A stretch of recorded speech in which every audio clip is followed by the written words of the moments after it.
வங்கிகளுக்கும் பொதுமக்களுக்கும் எனது சிறிய வேண்டுகோள். இதோ பாருங்கள், கிறுக்கி இருந்ததால் கடைக்காரர் வாங்க மறுப்பு. 50 ரூபாய் நோட்டு தகராறில் 2 பேர் மண்டை உடைப்பு.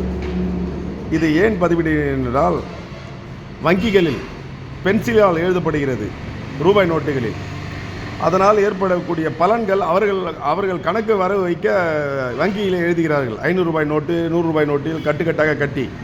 ஆனால் அந்த பணம் பொதுமக்களிடம் கிடைக்கும்போது ஏடிஎம்மில் செலுத்தும் போதோ எடுக்கும் போதோ அதை ஏற்றுக்கொள்ளப்படுவதில்லை. உதாரணத்திற்கு, ஒரு அவசர நிமித்தமாக ஒரு 500 ரூபாய் நோட்டை ஒரு மகனுக்கோ மகளுக்கோ அனுப்ப வேண்டும் என்று அந்த 500 ரூபாய் நோட்டை எடுத்து ஏடிஎம்க்கு சென்றால் அதில் கிறுக்கப்பட்டிருந்தால் எழுதப்பட்டிருந்தால் அது ஏற்றுக்கொள்ளப்படுவதில்லை. எனவே தயவு கூர்ந்து பொதுமக்கள் யாரும் இனிமேல் அந்த ரூபாய் நோட்டுகளில் பெயரை எழுதுவதை தயவு செய்து, அதே சமயம் காந்தி சிலைக்கு காந்தி படத்திற்கு மீசை வரைவது இப்படி செய்கிறார்கள். தயவு கூர்ந்து இது போன்ற செயல்கள் செய்தால் பொதுமக்கள் நாம் தான் பாதிக்கின்றோம், அரசு அல்ல.